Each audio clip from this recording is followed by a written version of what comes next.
Guys, I am on a prototype of a brand new boat that I found at the Palmer Boat Show called the Sterk 31. I'm not sure if that's how you pronounce it correctly, but it's what's the meaning in German, Carlos? It's something about strong, being strong, firm, strong, surviving through all scenarios, and they actually did have to survive through a difficult situation. This the very first prototype, or the one I guess before this one, was being built in Ukraine and they got bombed. So it's been quite a journey to get to here. And this is very an interesting hull. So I figured let's just put it to the test straight away. We are in challenging conditions. As you can see, we're in a bit of a bay here with short, sharp waves coming straight in. And I figured we'd give it a try. Dan Jones is my name, you're watching Dan's Boat Life. Pricing is in the description below. Test drive starts right now, walkthrough coming later in the video. So here we are guys, just straight in the short sharp stuff. This is not what I would consider your typical Mediterranean conditions, but we've got a deep V, cutting bow, twin air stepped hull, and considerably heavier than many of the boats that you would be used to me testing. So the solidity, is that a word? The solid nature of this boat is immediately evident. When you land, and we were getting almost airborne on some of these waves on the way over here, because we were going at some reasonable speed, it's quite soft. And you can feel the displacement working for you. So this particular hull, she's a prototype. This is not the production version, so we're out here learning what we can learn from the construction. It's about a 4.3 ton overall displacement, and the next version, they should get that weight down to somewhere in the region of 3.6, I believe. And so, combined with the twin 300 horsepower Yammies we got on the back of this thing, the projected cruise speeds is high 40 knots. Now, I like that. Outboard engine, simplicity, a 30-foot boat. We got a sleeping cabin, we got a toilet. I'm going to show you all of those features a little bit later on when we do a walkthrough. But that's some seriously good cruise speed. And there's some unique things going on at the back of the boat to enable some stability at high speed. I'll demonstrate that when we actually go high speed running, which I'm going to do in some flatter water because I just wanted to show you what she was like in some of the bumpy stuff. So I'm going across the waves now. I'm just going to point into the swell. I'm doing this at 20 knots. I don't need to push a new boat in new conditions. And into it. I do like these Yammies. The noise levels are wonderful on these motors, particularly obviously being out in the open air and in an open boat like this.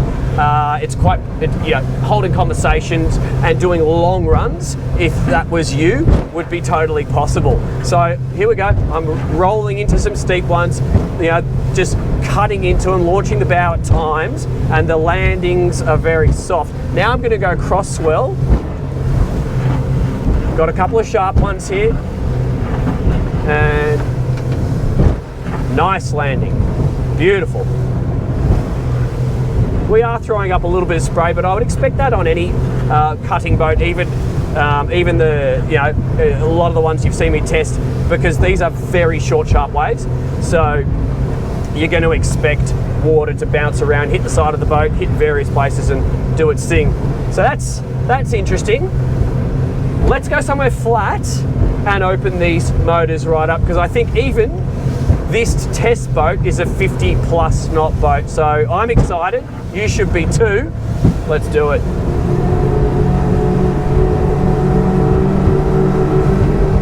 Okay guys, told you I'd give you some high speed stuff. We're doing it. Just cruising along at a lazy 39 knots right now. I'm just going to push these engines right up to wide open throttle. Just doing straight line stuff downwind, and let's see what we get.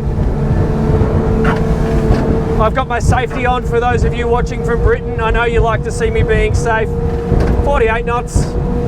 She feels very lively. Okay, that's foot to the floor. 51, 52.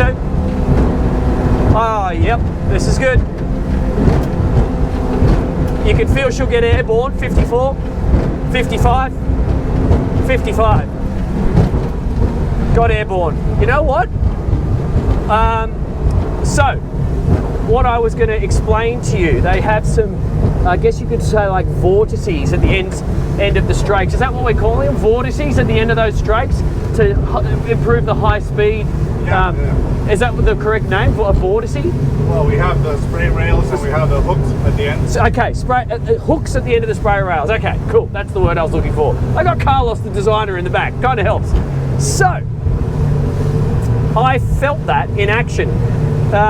Going 55 knots is not for the inexperienced boater. I'm locked in here. I've got my safety on. My throttle control is in a go fast position. My wheel is right locked in, and I do feel secure with my feet on the footrest here, and I'm compressing my body into this seat. So that's the body stance that I would naturally assume for a high-speed boat. If you could see, my palm was resting on the throttle like that, operating the throttles with my fingers. So any vertical movement is not going to affect my throttle input and therefore do dangerous stuff. We did get airborne just then. I'm cruising back at 31, 32 knots, by the way. And the launch was controllable. The landing was steady. So I'm going to put that down to the design at the rear of the boat. It kept the boat wanting to go straight. You still need to be careful and be a proper driver if you're going to tackle conditions like this in a boat that is as capable of this, because I tell you what, once they have gone into series production and reduced 700 kilos off this thing, well, it won't be 55 knots, it's going to be 70. So you need to be thinking, looking ahead and managing the space in front of you, because the closing speeds on other boats are going to be ridiculously quick. But it's going to be the most fun you've had on a Saturday afternoon. So I do encourage it, quite seriously.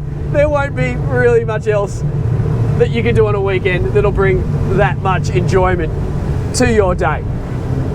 Now, it's not all about the ridiculous speeds. You can option this boat with twin 200s, and I'm sure you can go even lower than that if you choose. You'd have to ask the team at Sterk. But that was a hell of a lot of fun. That was quite educational, and that was giving me a lot of information.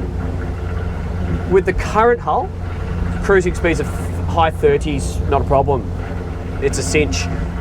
We've got zip wakes, didn't even use them. They in testing, just realised that they're not required. I would agree with that. I wonder whether some sports trim tabs for lowering the nose in rough conditions like we have here would be a benefit, because maybe in some conditions you want to try and plant the boat down a little bit more than encourage it to get airborne. That'd be interesting to test. The design here, the wrap around like this, the display in my face is perfect for standing high-speed driving. If you're sitting down and you're my height, I wouldn't do top speed, because this display here is going to be somewhat in your line of sight. So that's going to be potentially blocking what you're doing. If you're doing normal speeds, that's fine. When I say normal speeds, I'm saying below 30 knots. With the flip-up bolster, sitting on it and using the second footrest, you can actually raise up to quite a good position. That's going to be useful in many scenarios. And then for full-on race mode, as I was, it's totally fine. So before we wrap this up and move on to a walkthrough, let's just test the slow speed maneuvering. I'll just do the good old-fashioned throttles first. I'll do some transverse thrust, and then we've already tried the joystick, so I know it's pretty good. Heaps of power there. She'll turn on a dime. So you really do notice the weight in the boat right now. I know we're going to be losing some weight, but the feeling I get at those high speeds in those waves is a solid feeling. There's no flexing or movement anywhere that I could feel or sense myself, and no weird rattle. Some boats, you will literally feel them flexing as you go through the big stuff. This one just feels super solid, which is probably a good thing if you're going to get it potentially airborne at times. So let's just try the joystick. Boom. Now I'm not in flat water, so this is not marina conditions, but I'll just slew it sideways. Yeah, I do love this Yamaha joystick system. I just seem to prefer it over the Mercury. That's so smooth. Can you hear that? I hopefully you can. It's coming up on the microphone.